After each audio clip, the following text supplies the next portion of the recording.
Bismillahirrahmanirrahim. Assalamualaikum warahmatullahi wabarakatuh.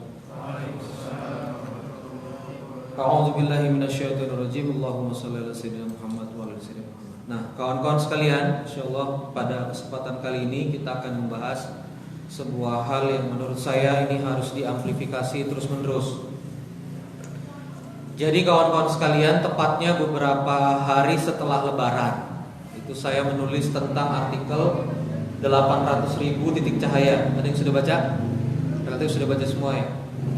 Jadi memang saya meniatkan setiap hari nulis tentang narasi pemberdayaan.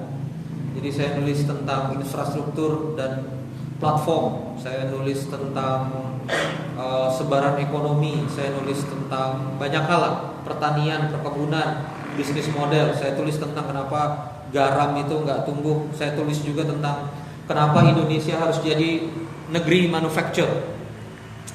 Sampai akhirnya Allah buat saya kehabisan ide, gitu kan? Ini mau nulis apa lagi nih? Akhirnya saya coba-coba nulis. Kita nulis tentang masjid lah. Nah, salah satu data yang pernah kita dalami itu masjid di Indonesia ini ada 800.000 titik. Dan kemudian saya tuliskan sebuah artikel 800.000 titik cahaya. Kemana sebetulnya arah artikel ini kawan-kawan sekalian jamaah? Arah artikel ini sebetulnya ada pada optimasi masjid. Alhamdulillah, Masjid Baitus Salam merupakan salah satu masjid yang cahayanya menyala. Anda bisa lihat, dia punya TK, dia punya sekolah. Dan ternyata konsep masjid bertumbuh menjadi sekolah itu adalah konsep yang terjadi di zaman keemasan Islam. Al-Azhar itu masjidnya dulu baru kampusnya, termasuk kampus yang di Maroko. Yang tertua di dunia itu masjidnya dulu baru kampusnya. Nah, Baitus Salam ini mirip-mirip. Jadi masjid TK, SD, insya Allah bergerak ke SMP, ke SMA, bahkan kemudian bisa sampai perkuliahan. 800.000 titik masjid itu sebetulnya narasinya sederhana. Umat ini sudah investasi miliaran rupiah ke masjid, namun kemudian hampir dominan 80%, mungkin 90% lebih masjid itu hanya tergunakan 5 jam maksimal sehari. Bahkan kalau sholat itu efektifnya 15 menit, lebih kurang daripada itu.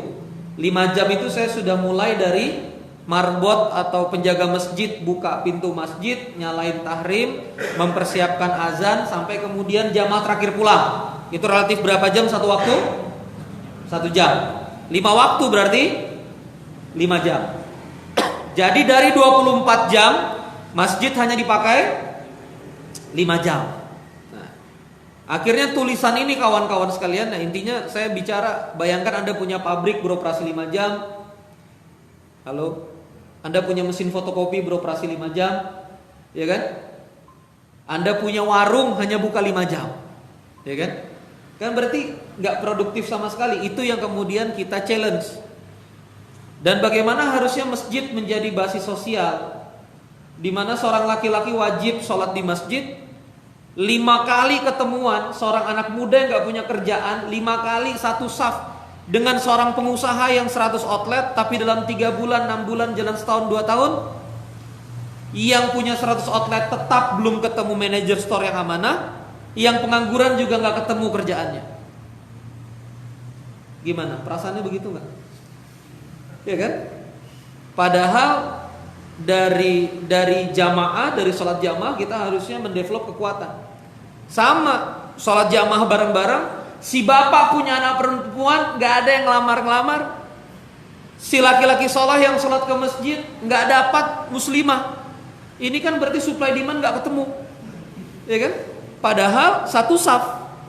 Andai kata masjid ini menjadi ruang basis sosial yang baik, ya, kalau Baitus Salam ini hangat.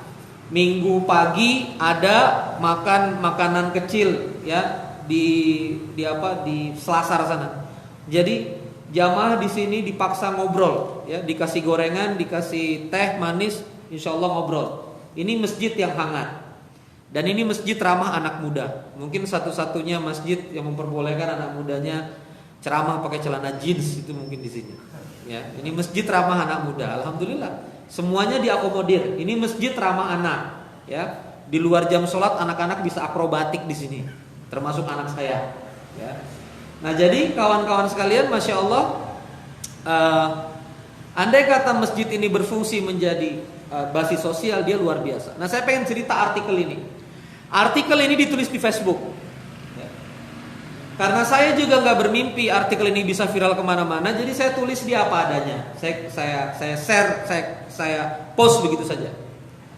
Ternyata artikel ini mewakili suara anak muda di berbagai lapisan masjid BKM. Jadi banyak anak muda ini melakukan revolusi lewat tulisan saya. Dia copy, dia rapikan di WA, dia post di grup BKM. Maksudnya ngomong ini perasaan kami, gitu. Jadi se-Indonesia ini anak mudanya demo ke grup DKM. Jadi ini kopas tulisan ini kemana-mana. Alhamdulillah barusan saja saya dapat konfirmasi Ustadz Saiful Islam Mubarak baru membahas tulisan kita. Menurut saya kita lah ya, karena ini lahir dari semangat Baitus Salam. Jadi membahas tulisan kita untuk pembangunan Baitul Maqdis. Ustadz Yusuf Mansur mengkonfirmasi tulisan ini dibahas oleh Dewan Masjid Indonesia. Bahkan Dewan Masjid Indonesia menyampaikan pesan kepada saya, nggak 800.000 deh, tapi 850.000. Masjid Korea Selatan, yang Masjid Indonesia Korea Selatan ingin bergabung dengan kita untuk satu sistem. Yang lagi dibangun juga ada di Taiwan juga ingin satu sistem. Dan Masya Allah berkontraksi ini seluruh Masjid Indonesia ternyata. Padahal saya cuma mau nulisnya sekali. Ya ini menurut saya ada kerinduan besar di hati umat tentang bagaimana sebetulnya Islam mendamba sekali kekuatan masjid ini yang begitu luar biasa. Sampai-sampai kawan-kawan sekalian, ternyata tulisan ini juga sampai di pesantren Munzalan Mubarakan Ustadz Luqmanul Hakim di Pontianak. Jadi saya 2 hari yang lalu di Pontianak untuk rapat meeting MDSN, Majelis Doa Saudagar Nusantara. 5.000 anak yatim, 5.000 donatur akan berkumpul 16 Desember. Insya Allah para ustadz-ustadz besar, mohon doa. Ustadz Abdul Somad lagi kita lobby walaupun beliau 16 Desember ada jadwal. Lalu kemudian ada Ustadz Adi Hidayat, insya Allah ada beberapa ustadz dan juga beberapa ustadz milenial, Ustadz Nasrullah, Ustadz Randy Reza, mau ustadz-ustadzan kayak saya yang juga insya Allah akan hadir di SICC. Nah begitu kita meeting kawan-kawan sekalian, lalu Ustadz Lukman bilang begini, Ren terusin nulis tentang masjid dan terusin bicara tentang masjid. Saya bilang, Ustadz saya tuh nulis itu tema pemberdayaan. Kebetulan hari itu temanya lagi tentang masjid. Dan sudah, cukup satu saja saya bilang. Nanti kalau diteruskan, nanti branding saya berubah ini jadi pakar masjid Indonesia ini. Nanti repot. Saya ini pengen ini kita. Akhirnya Ustadz Lukman bilang, ayolah Ren. Bangka Belitung sudah mulai coba bangun masjid dari nol. Jadi kita di Baitus Salam ini rezekinya luar biasa. Masjidnya sudah jadi, DKM-nya bekerja sama luar biasa. Kita diizinkan memakmurkan, pemikirannya luar biasa. Ada SD, ada TK, Masya Allah. Ini Baitus Salam. Tapi saudara-saudara kita yang lain itu tidak mudah juga untuk kemudian memakmurkan masjid. Nah ini isu yang harus saya fakta buka di lapangan. Antum boleh nih ngaji di dalam masjid yang lain. Ikatan remaja masjidnya mau pakai masjid di dalam, muncul suara. Pakai aja pelataran, jangan di dalam, karpetnya baru beli. Nah coba, generasi muda sama karpet yang dibele-belein karpet. Ini terjadi di masjid-masjid yang lain. Dan juga banyak yang kemudian bertanya, tulisan 800.000 titik masjid ini sudah terimplementasi di mana? Nah ini jadi orang Indonesia ini, dia secara akar morfologi gimana ya, cara berimannya tuh wait and see. Kayak Abu Sofyan rada lama gitu berimannya. Jadi nanya dulu, ini sudah terimplementasi belum? Pokoknya nanyanya ilmiah lah. Ilmiah dan bikin repot sebetulnya. Ya kan? Memang ada masjid yang bisa dipakai musafir, memang ada masjid yang ini gitu nanyanya. Akhirnya saya sama Ustadz Lukman tos-tosan. Ren, malam hari ini kita di Masjid Munzalan Mubarakan ini kita visi, kita akan buat masjid percontohan di 500 kota kabupaten yang ada. Bangka Belitung sudah dapat tanah sekian hektar, masjid baru di Sulawesi sudah dapat sekian hektar, lalu kemudian jaringan kita di Sangatta sudah dapat 8 hektar. Jadi masjid yang kita beri nama JMTC, Jejaring Masjid Titik Cahaya, yang nanti imarohnya terstandardisasi idarahnya juga standarisasi, pelayanannya dan kemudian manifestnya. Jadi nanti ada standarisasi dari masjid yang kita buat di Pontianak ini.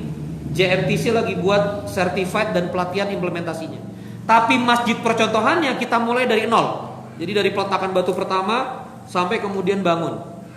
Alhamdulillah jaringan saya di Middle East sudah mulai ngasih sinyal, karena para syekh di Middle East hanya mau nyumbang kalau nyumbang ke masjid.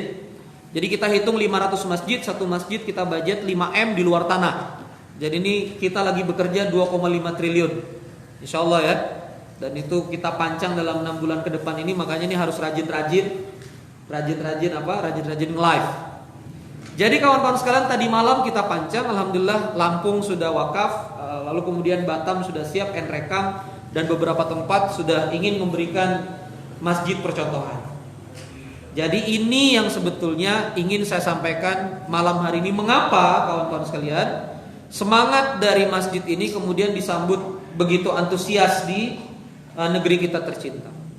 Sahabat sekalian, maka dari itu kesempatan kita kali ini itu berbicara tentang masjid dalam perspektif sosiologi.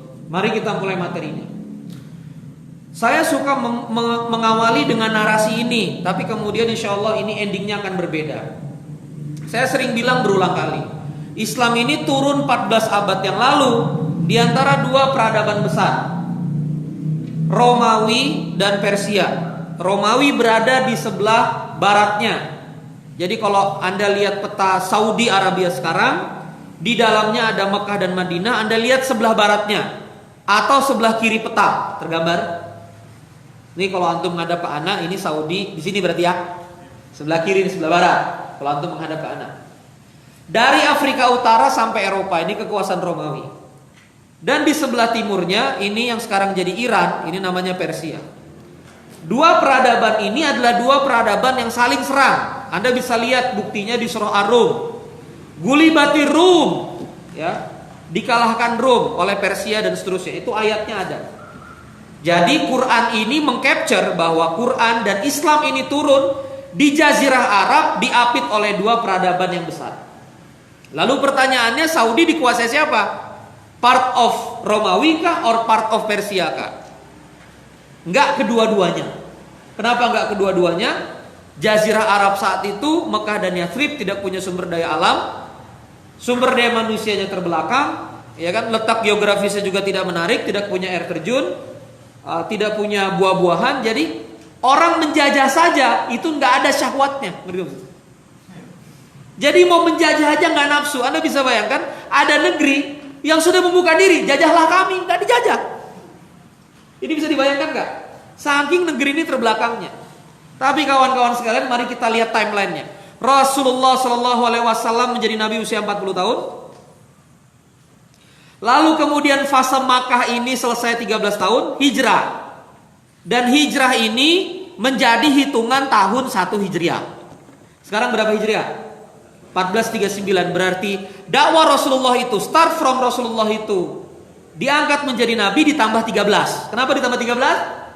Karena 13 tahun di Mekah itu tidak dihitung kalendering Islam.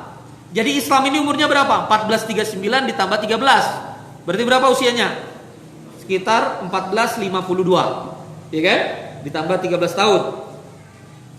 Nah, begitu 13 tahun dakwah di Mekah, sahabat sekalian, 10 tahun dakwah di Madinah. Nah, Anda bisa bayangkan ya, 10 tahun berarti 10 Hijriah, Rasulullah wafat. Jadi Rasulullah ini hanya sempat menginstal nilai Islam sekitar 22 tahun, 23 tahun. Setelah itu beliau pass away, wafat. Yang menarik, 92 Hijriah. 92 Hijriah. Sa'ad bin Abi Waqqas itu berhasil menaklukkan Andalusia. Dan Andalusia itu daratan Eropa, Spanyol.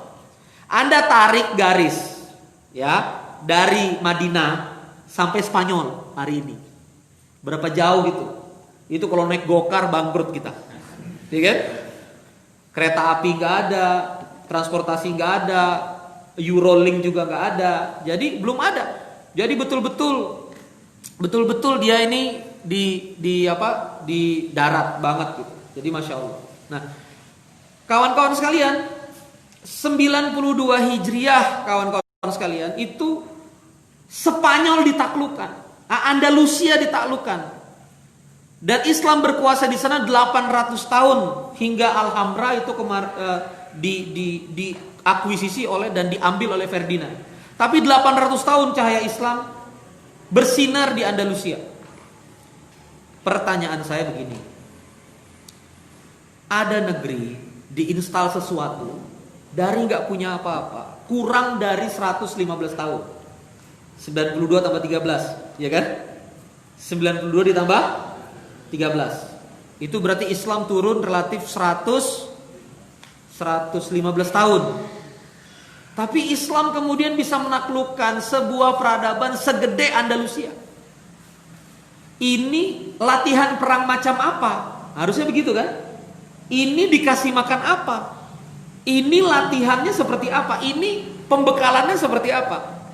Ini mirip tiba-tiba ada headline koran kita baca pagi-pagi, Persib mengalahkan Manchester United dalam laga persahabatan 12-5. Nah, ini dikasih apa Persib? Nah, gitu.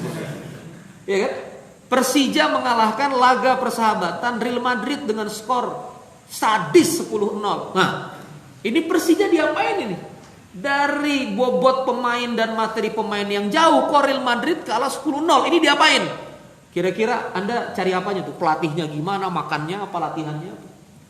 Harusnya yang kita rasakan begitu Islam menaklukkan Andalusia, ini diapain? Nah, ternyata kawan-kawan sekalian, disinilah saya menemukan sebuah perspektif sosiologi yang mengejutkan jiwa. Yaitu apa? Masjid. Sahabat sekalian, Rasulullah ketika di Mekah, itu struktur sosial peran Rasulullah itu seperti revolusioner. Jadi beliau sedang berjuang untuk menaklukkan kezaliman pemerintahan pada saat itu, yaitu pemerintahan Quraisy. Dan gak dikasih tempat. 13 tahun dakwah melawan Quraisy itu makin diembargo, makin gak dikasih akses. Bahkan ada Amul Hazan.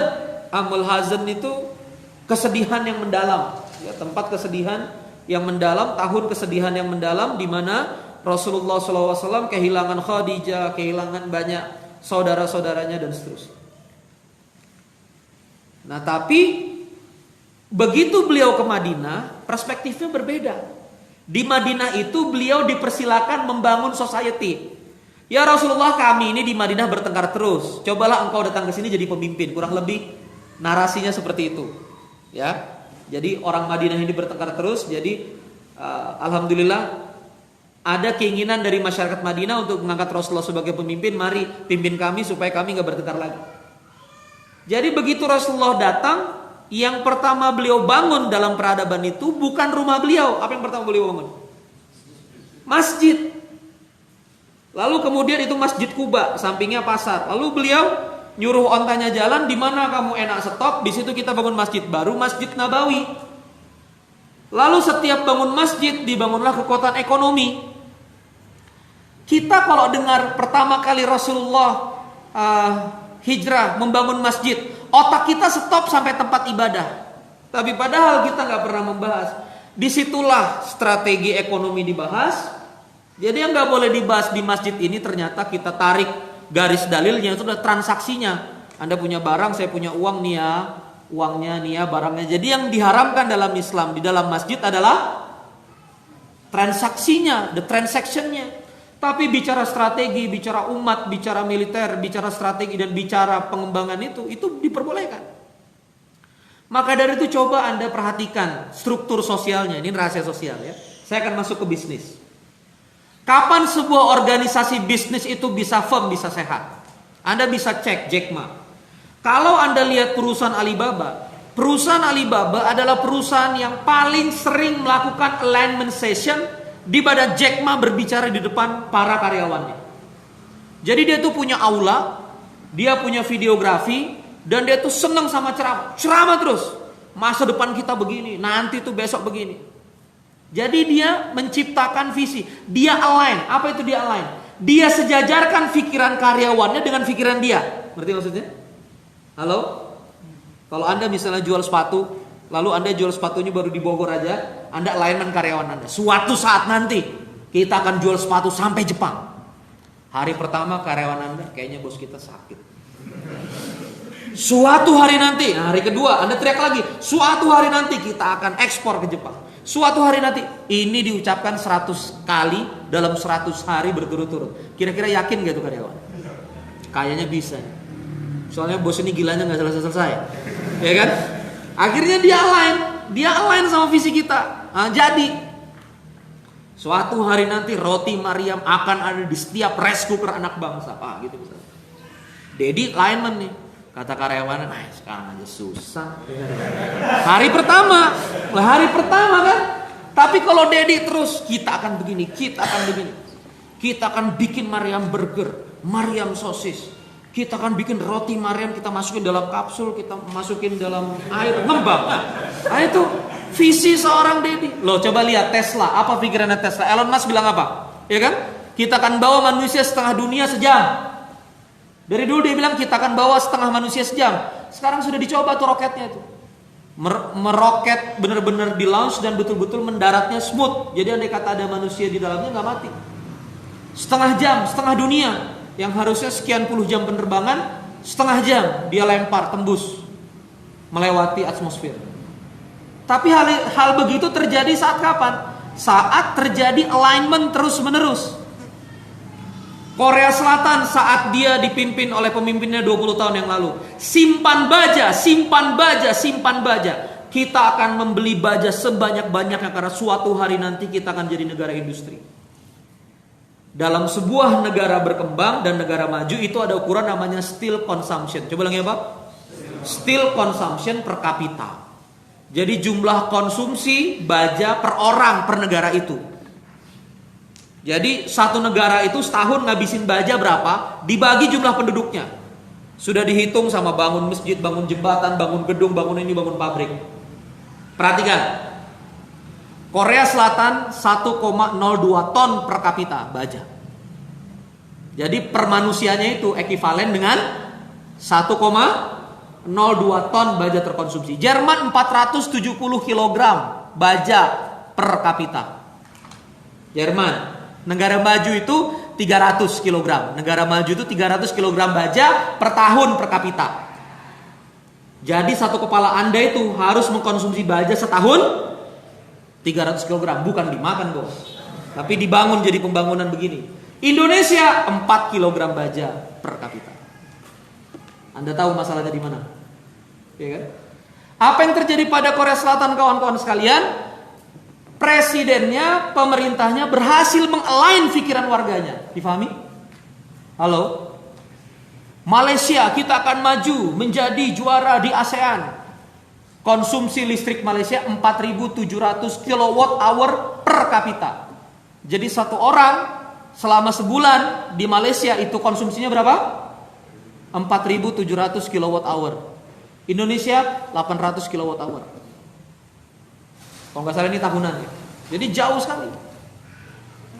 Nah sehingga coba sama-sama organisasi yang kuat, coba lagi.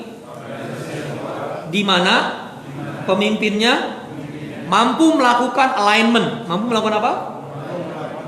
Alignment ke seluruh warganya. Maka dari itu saya baru sadar kenapa waktu saya kecil kehidupan saya suka terganggu RCTI, TVRI. Begitu saya nonton RCTI, tiba-tiba muncul Dunia Dalam Berita jam 9 malam. Masih ingat nggak? Saya lahir 86 ya, mungkin kita ini terlalu beda zaman ya, jadi Anda nggak merasakan. Jadi dulu Menko, Menteri Penerangan Pak Harmoko itu mewajibkan Dunia Dalam Berita itu ada di TV-TV swasta. Tiba-tiba saya lagi nonton Kelompok Pencapir Pak Harto ngomong tentang swasembada pangan. Tapi ternyata itulah cara pemerintah itu melakukan apa? Alignment, GBHN, swasembada, seterusnya. Saya masih kecil ya, saya nggak bisa melihat itu pencitraan atau tidak, tapi masya Allah itu salah satunya. Nah, organisasi melakukan alignment paling jago sebulan sekali. Ada grup besar di Jakarta ini, di Indonesia ini, dia melakukan alignmentnya setiap Senin pagi. Bosnya teleconference, semua staffnya duduk diam. Saya punya ustadz di Bandung sudah mencapai hampir 1 triliun. Dia punya bisnis grup, itu alignment setiap Jumat pagi. Harus sholat tepat waktu, harus ini. Di alignment setiap Jumat. ada sebuah komunitas ideologi akidah yang di alignment 5 kali sehari. Apa itu? Islam. Allahu Akbar, Allahu Akbar. Berapa kali harus ke masjid laki-laki? 5 kali. Anda bayangkan ada militer yang di calling 5 kali sehari. Halo. Di perspektif Islam itu kan laki-laki itu ya militer. Jadi dia ketemu 5 kali sehari. Bayangkan saya sama Dedi ketemu 5 kali sehari, itu pasti bau badan, ya kan? Dari jauh pasti udah hafal. Dari belakang aja gitu udah hafal. Pak Dedi nih, ini maksudnya. Ardiansah dari 100 meter saya lepas kacamata udah tahu Ardiansah. Kurus. Ya enggak? Ardiansah sama Yunus kalau dari jauh trak Ardiansah. Udah hafal mati deh kita. Dan orang yang di alignment selama 5 kali sehari ini kawan-kawan sekalian kemudian melakukan ekspansi gozwah atau ekspansi peperangan. Kira-kira solid gak? Ya maaf, ada percakapan muslim dengan ateis. Ini saya belum cek ini bener atau enggak ya. Tapi menurut saya cerita ini ada baiknya juga yang saya sampaikan. Muslim dan ateis ini lagi ngelihat Masjidil Haram, tawaf. Ya, kalau tawaf itu kan kayaknya manusianya chaos gitu kan ya. Rak bergerak. Lalu si Muslim nanya, untuk merapikan ini semua kira-kira butuh waktu berapa? Merapikan gimana? Ya mereka rapi, teratur, baris. Butuh waktu berapa? Kata si ateis, mungkin 1 jam ya. Ngurus orang segini banyak, mungkin kita butuh 1 jam. Oke, kita lihat sebentar lagi. Qomat bunyi. Allahu Akbar, Allahu Akbar. Asyhadu an la ilaha illallah. Langsung rapi. Kata ateis, ini latihannya berapa lama? Dalam militer, ini segalanya 1 jam ini. Dan saya nyobain sendiri tuh Tawaf begitu. Allahu Akbar, kita nyari garis. Udah tegap. Mau samping kita Syria, Egypt, Mesir, Tajikistan, Tunisia, sudah. Pakistan, India, Bangladesh, Kerala, ya kan? Bengali. Jadi kawan-kawan sekalian, mari kita coba rasakan, perspektif sosiologi. Coba lagi. Jadi kalau membuat umat ini kapok, kita bikin sekre dulu apa bikin masjid dulu? Ada nggak peradaban yang lahir dari sekre? Peradaban yang lahir dari posko? Islam ini sudah ngasih sebuah SOP, bangun masjid. Karena di mana masjid itu satu, dia adalah platform yang pertama adalah platform alignment. Apa namanya? Platform program untuk alignment. Jadi masjid ini punya namanya alignment harian 5 kali. Laki-laki wajib sholat Jumat khutbah, ente nggak boleh pegang macam-macam, pegang batu nggak boleh, ngomong nggak boleh. Kenapa? Karena sedang dikomando. Jadi khutbah Jumat itu alignment visi umat pada sesuatu. Kebayang? Weekly alignment, annual alignmentnya di mana? Ya? Alignment tahunannya di mana? Penjajaran tahunannya di mana? Wukuf di Arafah, khutbah Arafah, semua seluruh dunia ngumpul, itu alignment. Jadi Islam ini adalah sebuah din yang kemudian secara sosial itu dia bisa mengalignment umat. Jadi tanpa masjid dia nggak bisa. Difahami? Halo? Makanya kebangkitan dimulai dari masjid. Ngikutin takbir aja nggak bisa, gimana kita mau kuat? Allahu Akbar, enggak lah, jangan takbir sekarang. Repot. Sami Allahu liman hamidah. Saya lagi enak ruku nih, malas berdiri.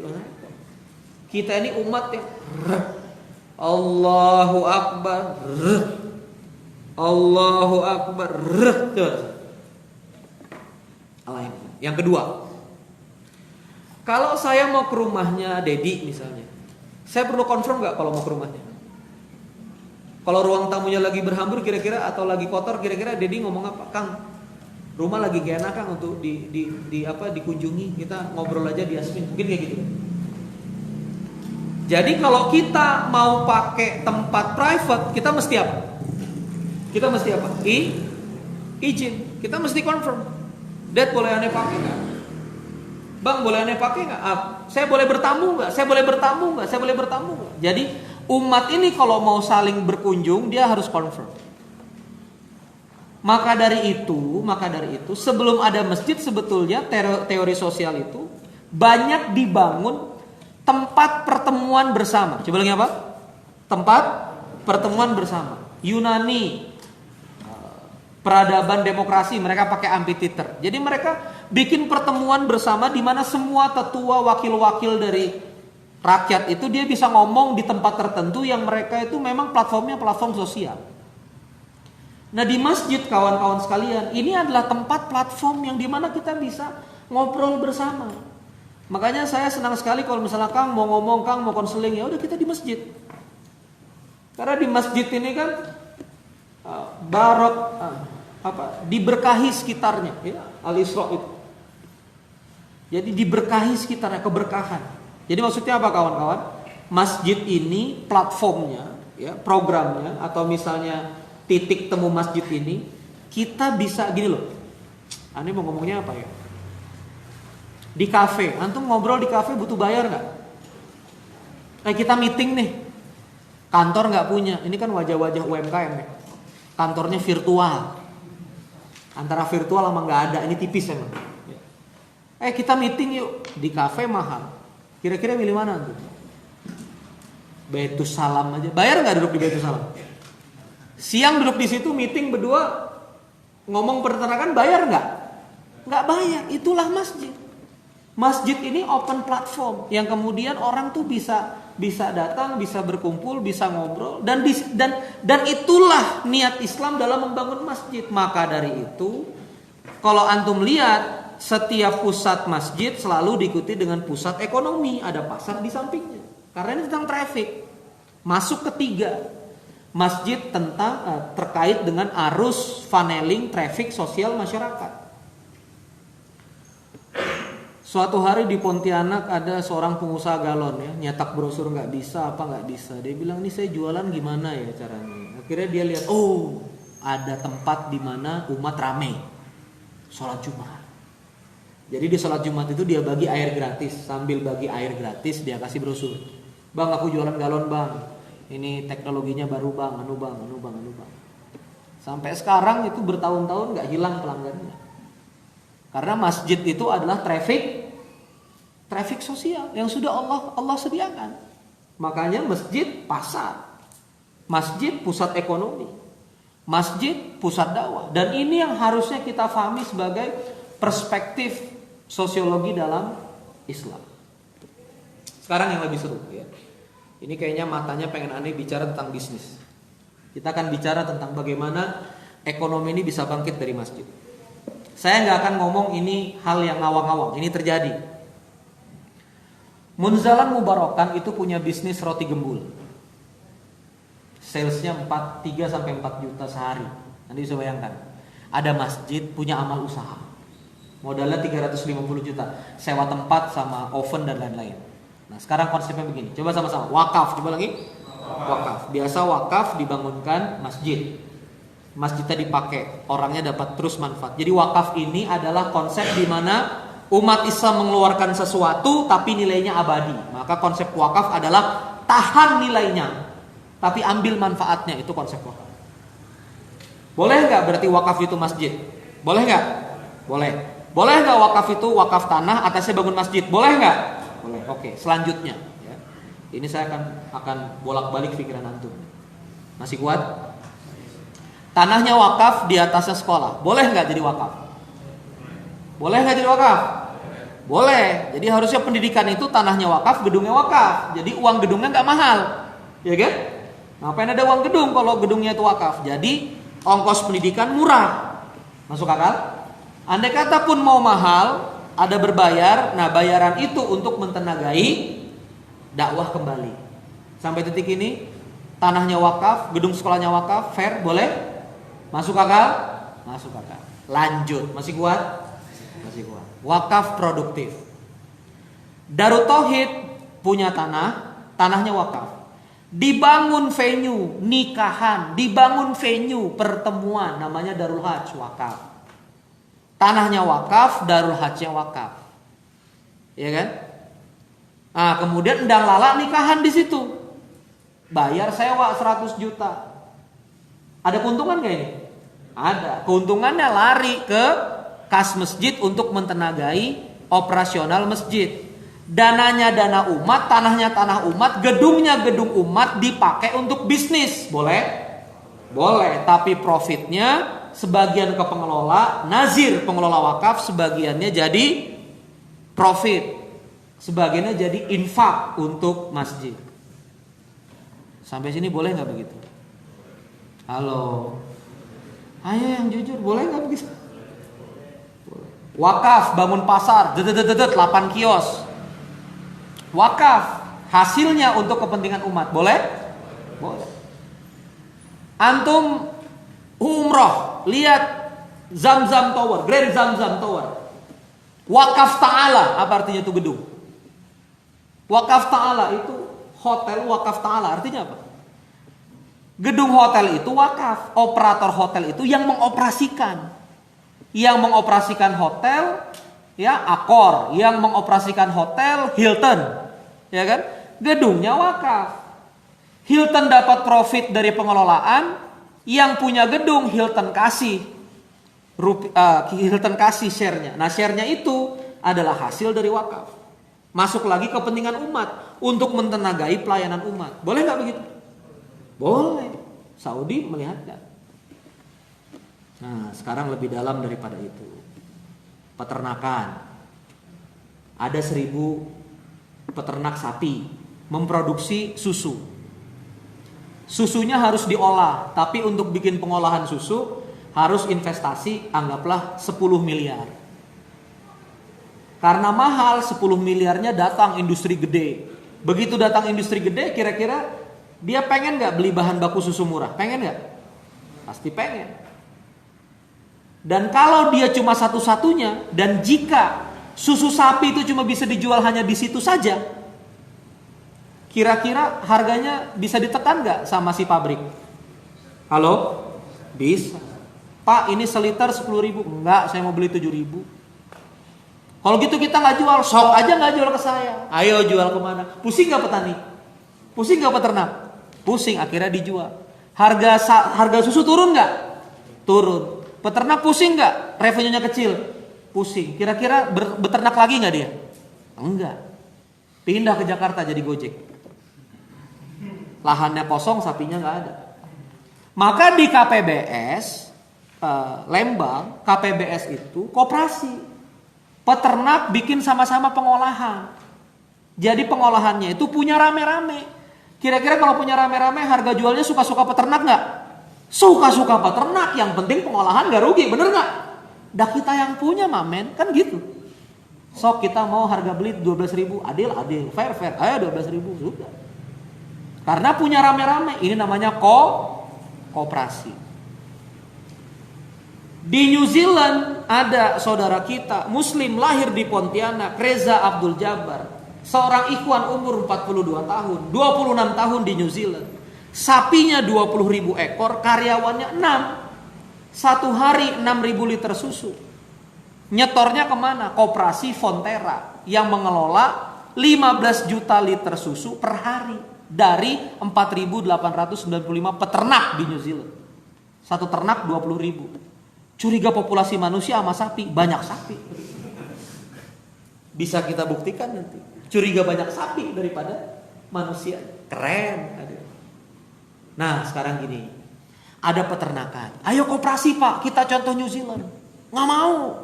Ayo kita kumpul uang, kita bangun pengolahan. Nggak percaya. Oke, kalau gitu dana wakaf 10 miliar. Jadikan pabrik. Boleh? Halo, boleh atau enggak? Ayo. Boleh atau enggak? Boleh. Pabriknya wakaf umat, milik umat. 20% kita kasih kepada CEO biar BOD dan CEO-nya serius ngurusin bisnis ini. 80%-nya kembali ke umat. Udah 10M, wakaf. Karena wakaf milik umat, mau nekan harga susu enggak? Enggak nekan harga susu. Kalau perlu begitu nyetor, Pak, sebelum nyetor kita beli ngaji dulu 1 halaman, Pak. Bisa enggak kira-kira? Kita hanya nyetor untuk peternak yang sholat subuh, Pak. Jadi kalau Bapak enggak sholat subuh, nyetor besok. Bapak masukin aja di kulkas dulu susunya biar tahan. Keren nggak kayak gitu kira-kira? Oh keren Pak. Nah, di mana wakaf bisa bergerak? Di mana infak bisa bergerak? Di mana zakat bisa bergerak? Kalau masjidnya ada. Air itu wadahnya dulu atau curahannya dulu? Gelas nih. Jadi terisi ini ada gelasnya dulu atau ada airnya dulu? Tadah air hujan, tadahannya dulu apa air hujannya dulu? Hujan turun, wah hujan turun, mari ambil drum. Baru taruh di depan rumah hujannya berhenti. Ketadah nggak air? Tadah dulu, kapasitasnya dulu ada, baru airnya jalan. Kapan masjid bisa makmur? Programnya dulu ada, baru uang wakaf itu mengalir. Programnya dulu ada, baru uang infak itu mengalir. Saldo masjid 0, bahkan minus 300 juta, uang kanopi belum beres. Jadi masjid itu minus terus. Ini yang seru, Pak. Tapi kalau saldo masjid 1,5 miliar, mau kena dari zaman prasejarah belum diganti, hadirin. Dari zaman T-Rex, dinosaurus, ya, prahistorik belum ada. Mau kenanya nggak diganti-ganti dan nggak dirawat, ini pertanyaan besar. Saldo 1,5 M, saldo masjid kali ini 1,5 miliar. Tapi lampu, Pak, sakaratul maut 1,5 M. Ini kan umat nanya. Jadi susah mau ada aliran itu. Saya menyaksikan sendiri kawan-kawan sekalian di Munzalan Mubarokan, satu rumah 550 juta. Ada yang selesai 8 bulan, kanopi nggak lama. Bahkan kanopi ini unik di Munzalan Mubarokan, kanopinya selesai dulu. Cuma bayar 50 juta dari ongkos 300 juta, kata vendornya bayar aja kalau ada uang. Jadi sekarang masjid ini kalau beli sesuatu barangnya datang duluan. Terus ngomong kalau ada uang baru bayar. Nah ini hebatnya masjid yang makmur. Kalau beli buah 1 juta yang datang 5 juta. Kalau beli produk 1 juta 500 ribu dibalikin lagi. Ini Masya Allah. Dan di situ saya ngeliat bagaimana masjid jual beras, masjid jual air, dan insya Allah Munzalan Mubarokan dalam beberapa bulan ini mengakuisisi satu perusahaan air mineral. Jadi ada pabrik air mineral lokal di Pontianak dibeli sama masjid. Keren gak bro? Gimana kalau ini ada di 500 titik? Bayangkan kalau 800 ribu titik itu begitu. Saya nanya sama Munzalan Mubarokan, berapa karyawan masjid yang terlibat dan beroperasional digaji tiap bulan di Munzalan? Masjidnya setengah ini. Bahkan mungkin 40% dari ini lebarnya, luasnya. Ustadz Lukman bilang 100 orang terlibat. Berapa orang manajemen masjid? 100 orang. Baitul Mal, ada yang ngurusin ibadah, ada yang ngurusin media, ada yang ngurusin radio, pusat dakwah, pesantren, sekolah, pengajar. Berapa yang digaji per bulan? 100. 100 dikali 800 ribu masjid berapa? 80 juta orang. Gak ada TKI Pak, semuanya sibuk kerja di masjid. Halo? 100 dikali 800 ribu masjid itu 80 juta. Kalau mau ekstrim nih, gak usah 800 ribu deh, 100 ribu masjid jadi titik cahaya. 100 ribu kali 100, 10 juta tenaga kerja baru Pak. Selesai. Anda tahu berapa relawan yang bergerak di Munzalan Mubarokan? 300 paskas. Yang tiap hari bawa uang sedekah, yang tiap hari bawa ini, saya punya ini, saya punya ini, saya punya ini. Luar biasa. Nah, kawan-kawan sekalian, jadi dalam perspektif sosiologi saya melihat kita tidak bisa melawan. Ya kalau di Twitter itu ada yang bilang, ngapain kita tiru-tiru ajaran purbakala 14 abad yang lalu, ada ya? Seorang tokoh mengatakan, ngapain kita niru-niru peradaban 14 abad yang lalu yang sudah usang, tidak perlu kita bawa-bawa sekarang. Mau Anda bilang peradaban purbakala itulah yang kemudian membuat seorang Sa'ad bin Abi Waqqas mampu menaklukkan Andalusia 92 Hijriah. Mau dikatakan purbakala sekalipun. Nah, jadi kawan-kawan sekalian, Masya Allah, kita ini tidak bisa, coba sama-sama, melawan SOP kebangkitan. Coba lagi apa? Perhatikan, ya ayyuhal ikhwah, ya ayyuhal syabab, ya ma'syaral syabab. Anak-anak muda, ya dimanapun sahabat-sahabat berada, sahabat-sahabat milenial muslim dimanapun berada di seluruh dunia, ya, kita tidak bisa melawan SOP kebangkitan. SOP kebangkitannya itu apa? Bangun masjid. Start from masjid and then you can do anything. Saya ini awalnya mau bangun sekre Serikat Saudagar Nusantara Daerah di 500 kota kabupaten. Kata Ustadz Lukman, tidak ada peradaban dimulai dari sekre, Ren. Mau 3 lantai, servis segala macam.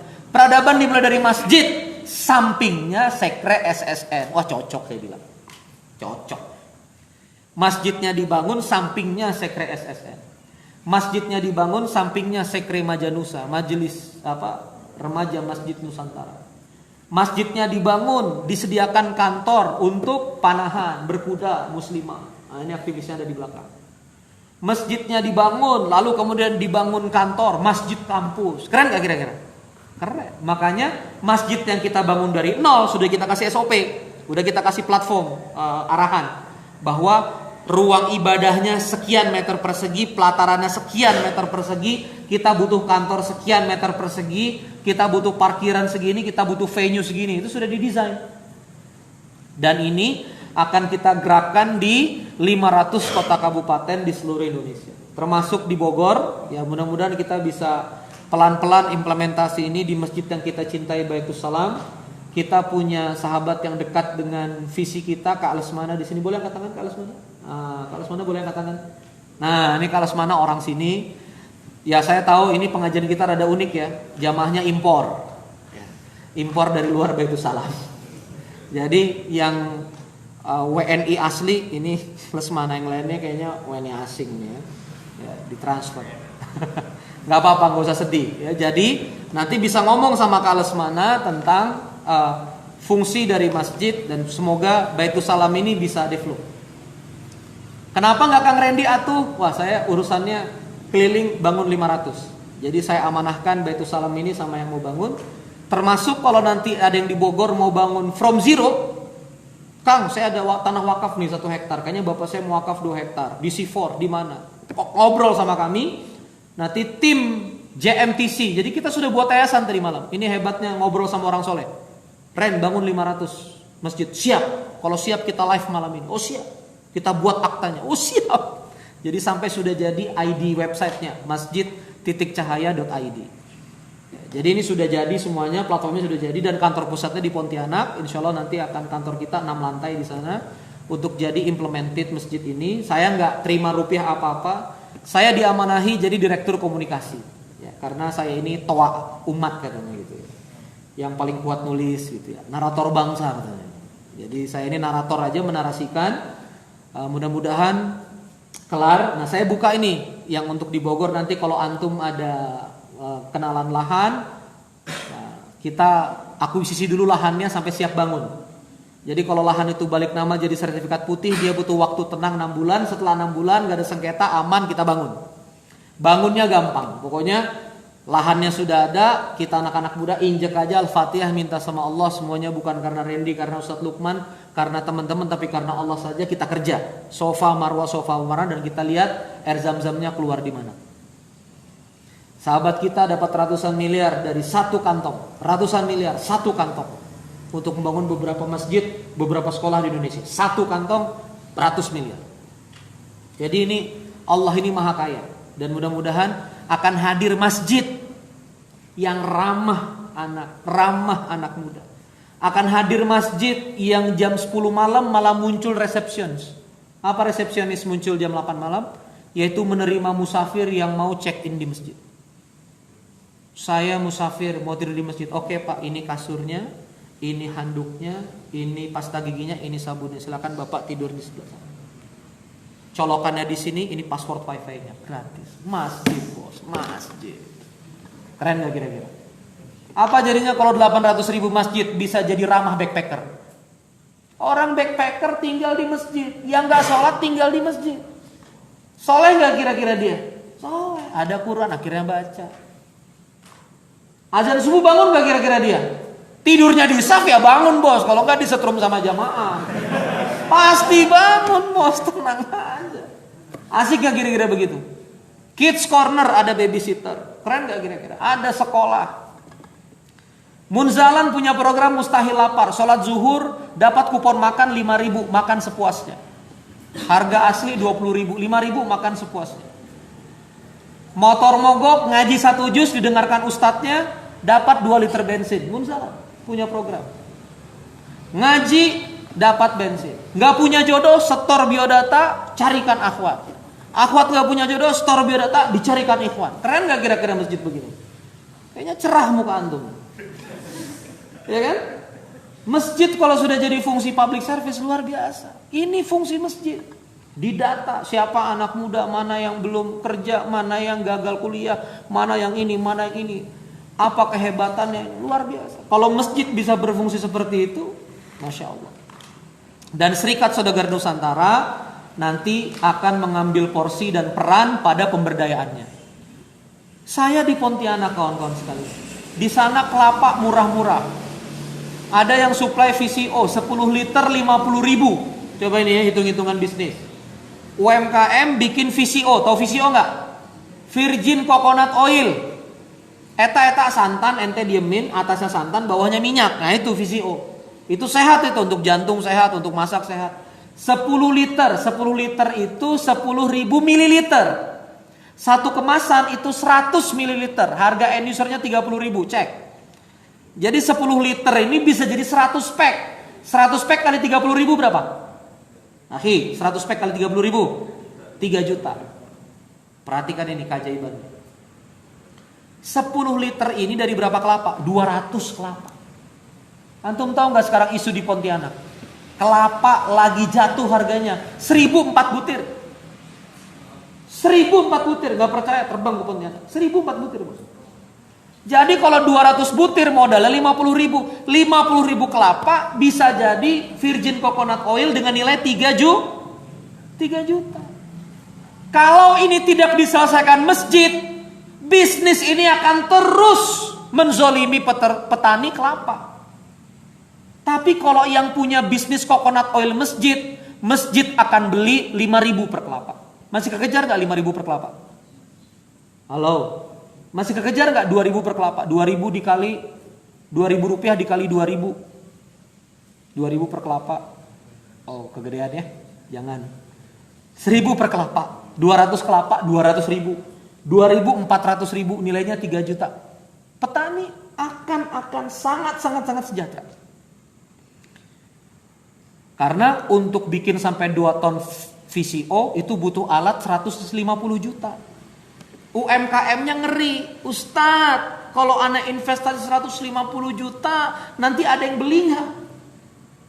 Kalau kita punya dana wakaf 1 triliun, 150 juta wakaf mesin sentrifugal. Boleh nggak kira-kira? Boleh nggak kira-kira? Ini masalah mindset nih, boleh nggak kira-kira? Jadi saya pengen ngedidik kawan-kawan sekalian gini, kita ini SOP bangkit ekonomi ini sudah ada kawan-kawan. Zakat 2,5%, fisabilillah ilmu 2,5%. Infak untuk makan, infak untuk operasional, infak untuk gerak umat. Wakaf untuk infrastruktur. Wakaf masjid, infrastruktur masjid. Wakaf sekolah, infrastruktur pendidikan. Wakaf kuburan, infrastruktur hari akhir. Wakaf mesin, wakaf pabrik, wakaf produktif, harusnya wakaf. Bahkan wakaf uang. Akad wakaf uang itu boleh. Saya wakaf 100 miliar. Ini dana abadi ya, jangan sampai berkurang. Oke. Kita belikan apa, lalu kemudian diperdagangkan 100 miliarnya nilainya akan tetap. Atau wakafnya dalam bentuk dinar. Ini namanya wakaf uang, dipersilakan oleh ulama. Jadi Masya Allah kawan-kawan sekalian, kalau kita coba sama-sama kembali ke SOP. Coba lagi. Bangun masjid, coba. Bangunnya quote and quote ya. Apa berarti? Bangun programnya. Ya, bangun kemakmurannya, bangun trafficnya, bangun bangun kecintaannya pada masjid.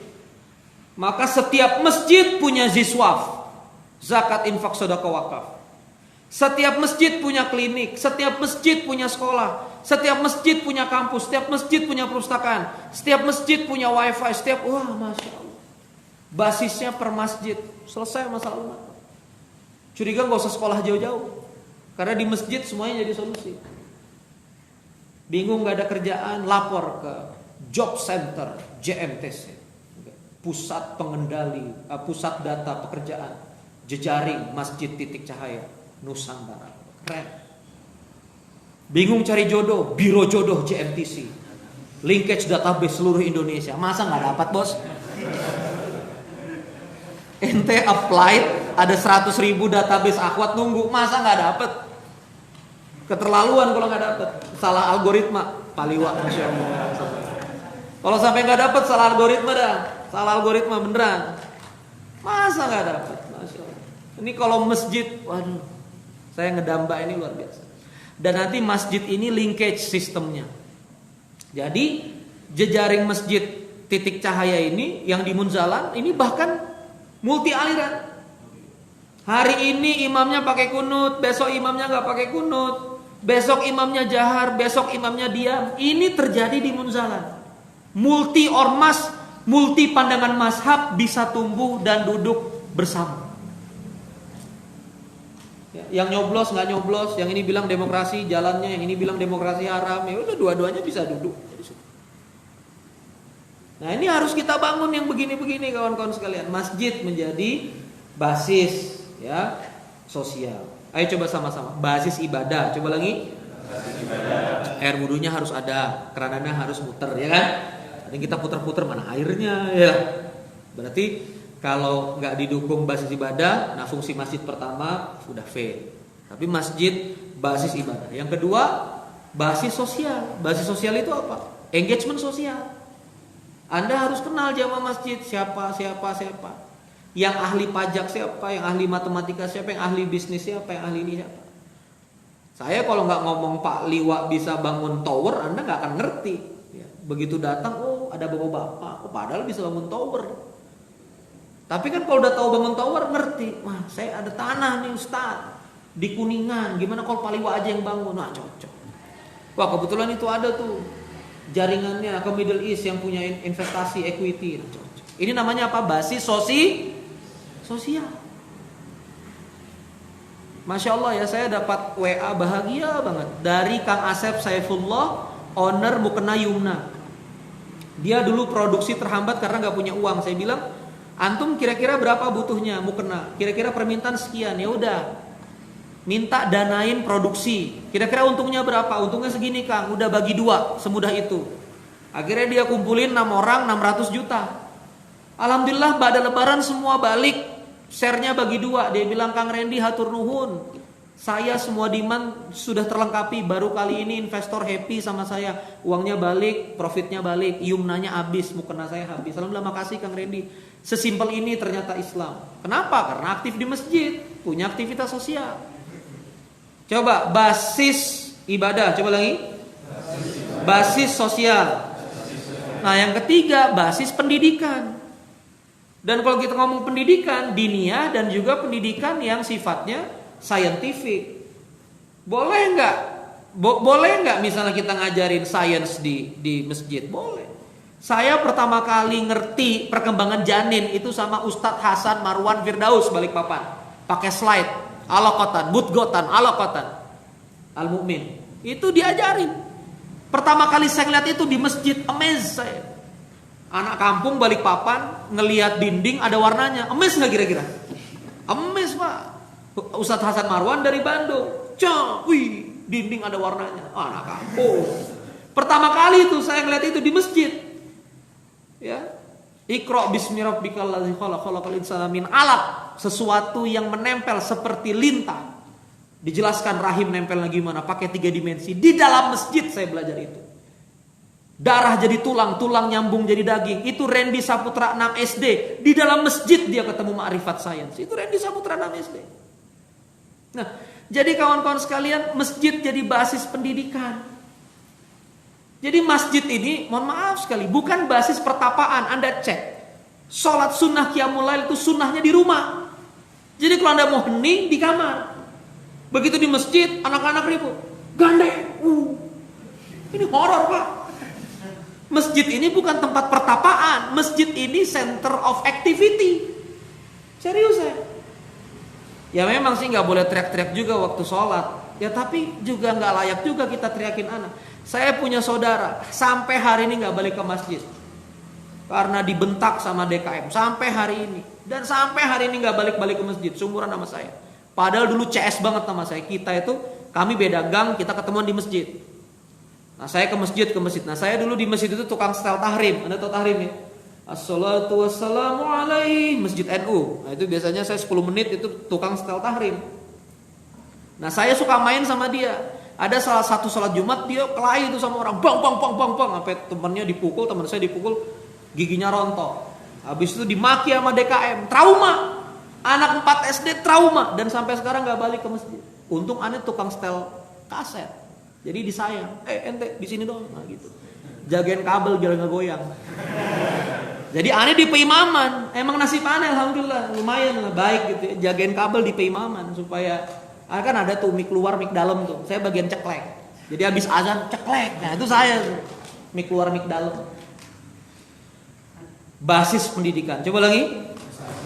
Basis ibadah, basis sosial, basis pendidikan, basis ekonomi. Basis apa?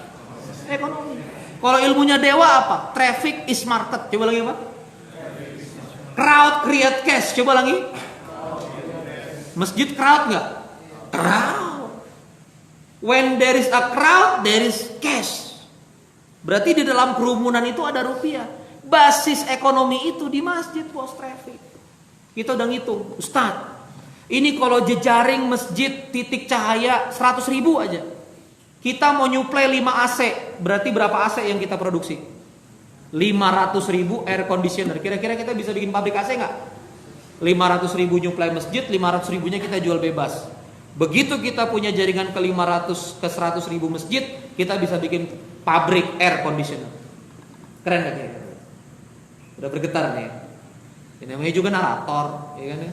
Mimpi aja dulu susah amat. Ya kan? Kita bisa punya pabrik karpet, kita bisa develop pabrik ini. Umat ini bergerak. 1.000 kepala keluarga sholat di masjid. Lalu masjid bilang sembako layanan antar ke rumah kepada jamaah. Beli berasnya masjid, beli pasta giginya masjid, beli sabunnya masjid. Saya sudah punya model, yaitu pabrik home care basis lokal. Jadi sabun cuci tangan di Pontianak ada, di Balikpapan ada, mereknya beda-beda. Basisnya kepemilikannya masjid. Itu pabrik home care itu rumah 150 meter persegi udah bisa produksi kain lap cairan pel, cairan cuci tangan udah bisa produksi. Dananya dari mana Kang Randy? Ya mundur lagi nih materi. Wakaf. Halo. Gimana nih kejadian? Asik nggak gitu? Uang umat balik ke umat. 100.000. Paliwa bangun tower 1.500 unit. Broadcast aja di jamaah. 100.000 masjid punya 1.000 anggota. 100 juta anggota. Broadcast pakai email. Kirim email. Punyanya VK Fatullah. Bung. Cukup enter. Just. Pinjaman tanpa bunga dari lembaga BMT masjid. Halo, ini saya gila sendirian ini rasanya. Anda paham?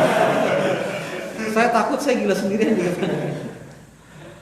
Masya Allah, coba sama-sama. Basis ibadah, basis sosial, basis pendidikan, basis ekonomi. Dapat aja dulu. Ya, basis ekonomi. Lakukan ini di masjid.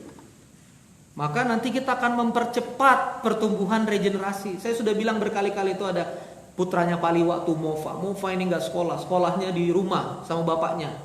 Tapi betapa kagetnya saya bisa jadi konsultan UMKM ngajarin balance sheet. Mova umur kamu berapa sayang? 16 tahun. 16 tahun ngerti balance sheet ilmunya Kit Cunningham. Apa nggak sakit hati saya? 16 tahun itu saya masih kemana kita 16 tahun? Bayangin kalau generasi ini bisa dididik di masjid. Al-Fatih itu 21 tahun mimpin pasukan itu kan 21 tahun. 9 tahun sudah ngerti mekanika fisika. Di mana dididiknya? Di masjid. Masjid sudah. Maka dibangunlah masjid yang proper yang punya 4 landasan ini. Melayani ibadah maksimal, basisnya sosial, pendidikan dan juga ekonomi. Maka jangan alergi. Ada 212 Mart barang-barang mirip digagas oleh Masjid Baitus Salam. Kita support. Bisa jadi nanti dari masjid ini jadi tempat distribusi. Saya tadi malam bahkan bicara, berarti kalau kita punya 500 titik masjid di 500 kota kabupaten, kita bisa jadikan sumber distribusi, arus distribusi barang. Nah ini kita lagi coba develop bersama kawan-kawan JMTC. Masya Allah. Maka dari ini semua kawan-kawan sekalian, insya Allah semoga gini. Liyuzhiru 'ala dini kulli. Coba ulangi apa? Liyuzhiru 'ala dini kulli. Ini materi lama. Apa artinya? Diizharkan din ini diantara yang lain. Saya nanya sama kawan-kawan. Masjid ini rumah siapa? Milik siapa? Berarti kalau ini ada proyek ini sebetulnya tendernya dari mana? Dari Allah apa dari organisasi? Kalau Allah yang punya tender, pasti selesai, pasti dibayar nggak sama dia? Pasti. Artinya mau kita terlibat dalam proyek ini, nggak terlibat dalam proyek ini selesai nggak? 500 masjid, basis pendidikan, basis sosial, basis ibadah, basis ekonomi, selesai nggak? Selesai. Tinggal pertanyaannya, kita punya saham nggak di situ? Kita bergerak nggak di situ? Kita join nggak di situ? Nah, makanya saya berharap sekali sama Dedi dan kawan-kawan, walaupun cukup frustasi juga mengikuti gerak kecepatan saya ini. Ayo, masjid kampusnya mana? Ayo tunjuk, pilih direksinya. Ayo segera kita bangun peradaban. Ayo segera, ya, saya suka sekali tulisan-tulisannya Pak Liwa ini. Ayo segera arahkan umat ini pada energi yang positif. Jadi dia jauh dari pertengkaran. Kenapa bertengkar? Karena gak ada bahan. Anda tahu gak ibu-ibu kenapa bergosip dan ngomongin orang? Karena tidak ada yang diomongin. Jadi dia ngomongin tetangga. Coba ibu-ibu itu dikasih konten, pasti dia ngomongin yang baik-baik. Sama kayak umat ini kalau nggak ada proyek, akhirnya ngeribukin orang lain. Maka kita harus sibukkan umat ini dengan proyek. Kita harus sibukkan anak muda ini dengan proyek-proyek peradaban yang positif. Ayo bangun masjid, ayo bangun program. Ayo banyak kawan-kawanmu yang belum bisa kuliah. Ayo ada 54 juta unit usaha mikro. Baca tulisan saya nggak? Migrasi UMKM vertikal. Migrasi vertikal UMKM.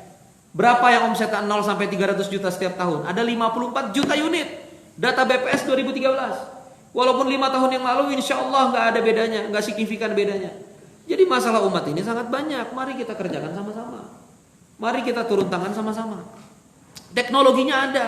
Saya kemarin live langsung dapat 3 titik tanah wakaf. Lampung, Enrekang, Batam, ini itu. Dan kita akan kejar terus. Itu baru 1 malam live. Ini 2 malam live insya Allah kita akan dapat tanah wakaf. Tanah wakaf. Balik nama. Jadi sertifikat putih milik umat. Setelah itu kita datangkan dana untuk pembangunannya. Nggak ada dananya, datangkan semennya, ya, datangkan batunya. Nggak bisa beli, kita datangkan besi-besi betonnya. Kalau perlu ini ada 500 proyek masjid, kita beli toko bahan bangunannya. Iya kan? Kesel-kesel kita beli aja sudah. Iya kan? Jadi kawan-kawan sekalian, ayo akan hadir suatu saat ada masjid yang jam 8 malam open check-in. Kepada backpacker dipersilakan check-in di sini. Wah, free. Sorry. Di tempat lain, mohon maaf, di tempat agama lain udah begitu polanya, Bos. Masjid kita horor banget. Habis assalamualaikum, bunyi kunci, bunyi pring pring. Maksudnya keluar, ntar lagi mau dikunci. Kita lagi doa, langsung nih gelap-gelap nih. Seneng gitu. Ya, padahal kita lagi doa nih, minta bebas utang. Tapi udah jegrek. Marbot udah nunggu di belakang sambil bunyiin kunci. Ini kapan jamaah keluar? Ya? Horor, Bos. Masjid Baitul Salam gak kayak gitu. Antum doa di sini sampai nangis juga bisa keluar, tenang aja. Tapi di masjid yang lain dikunci. Zuhur kadang-kadang gak ada yang azan. Padahal dibangunnya udah miliaran, tapi gak ada program. Karena semua jadi beton.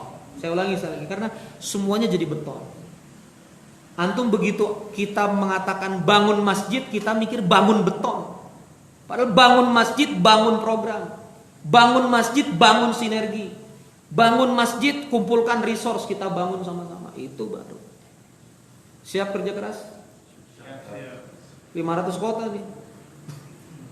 Saya lagi nyari 2,5 triliun di luar tanah. Begitu tanahnya 8 hektar, kontraksinya kemana? Masjid dan perumahan. Bayangin. 8 hektar wakaf, rumah di atasnya sewa pada tanah wakaf. 25 tahun. Begitu bicara 12 hektar, masjid dan pusat pendidikan, ekonomi, kota wakaf. Masjid dan pabrik. Begitu 11 hektar di persawahan, masjid dan penggilingan gabah. Gitu sekarang. Dan ini yang kita akan kerjakan sekarang.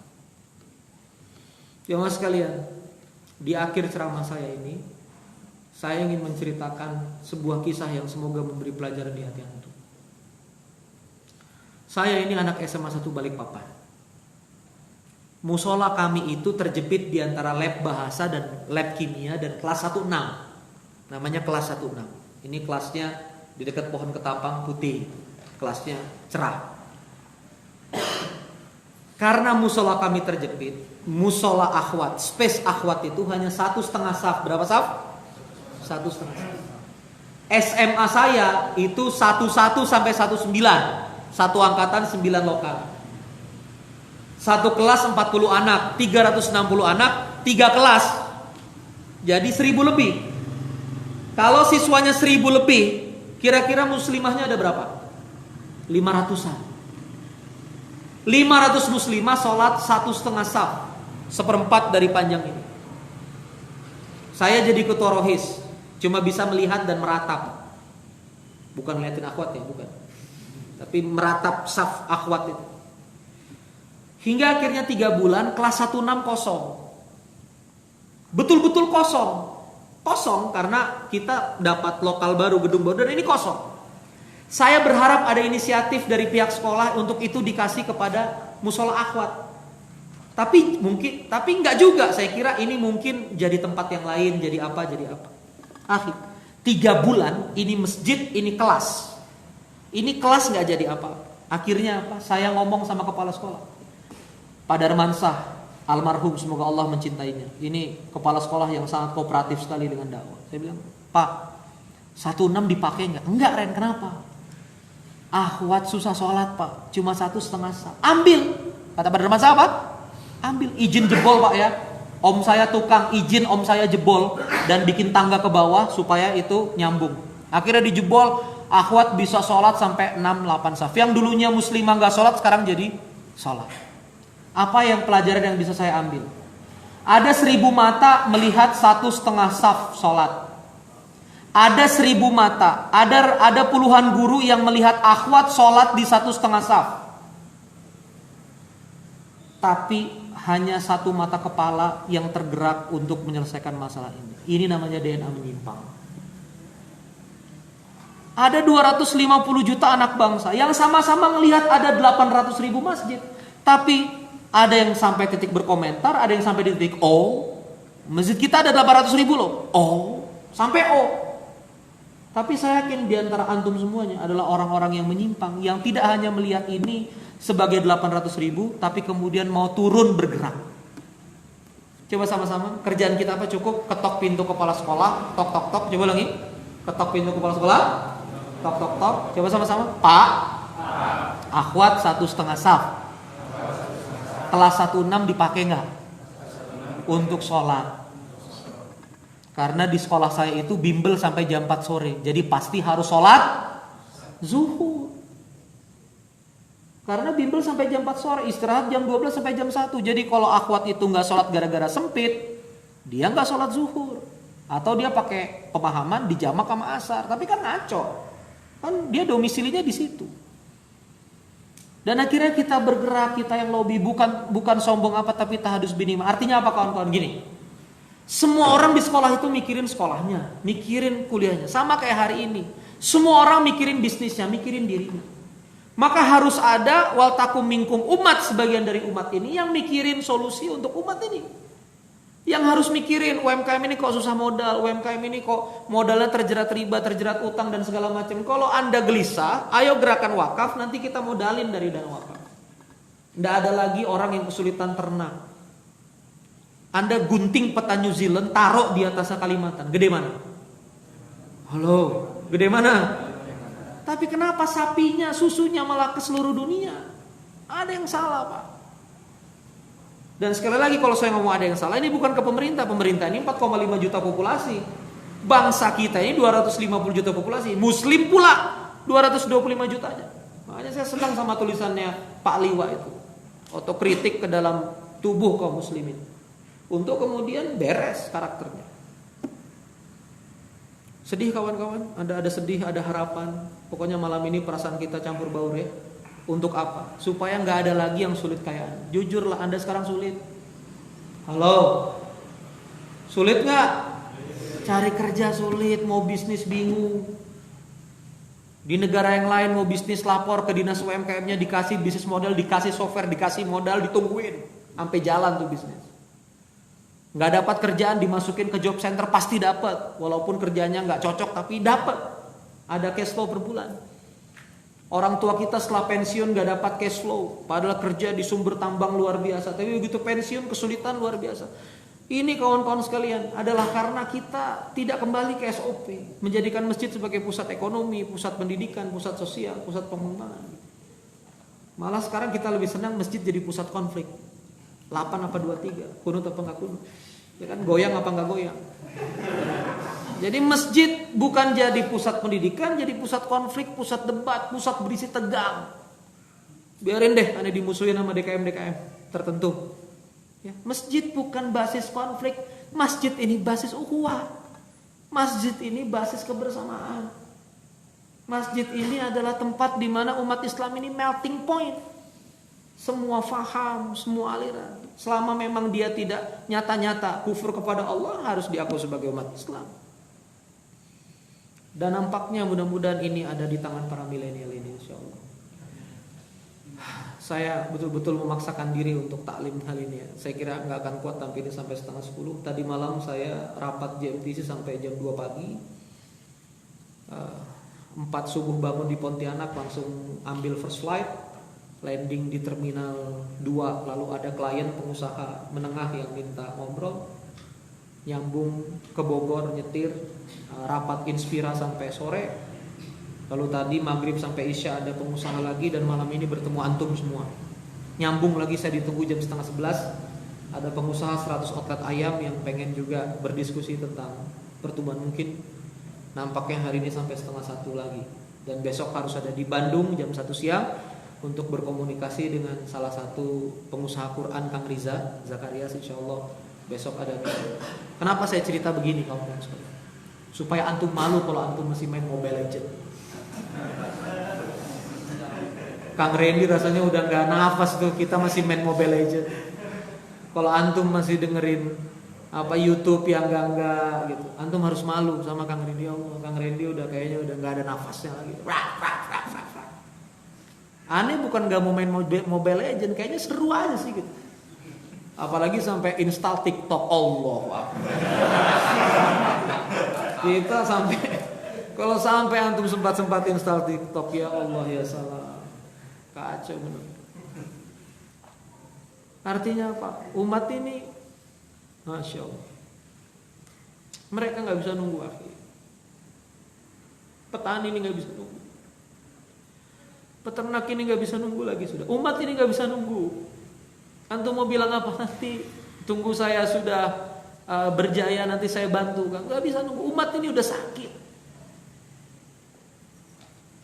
Kekufuran itu dekat dengan kefakiran itu dekat dengan kekufuran.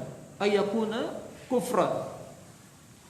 Al-fakir itu ayakuna kufran. Jadi kekufuran itu, kefakiran itu dekat dengan kekufuran.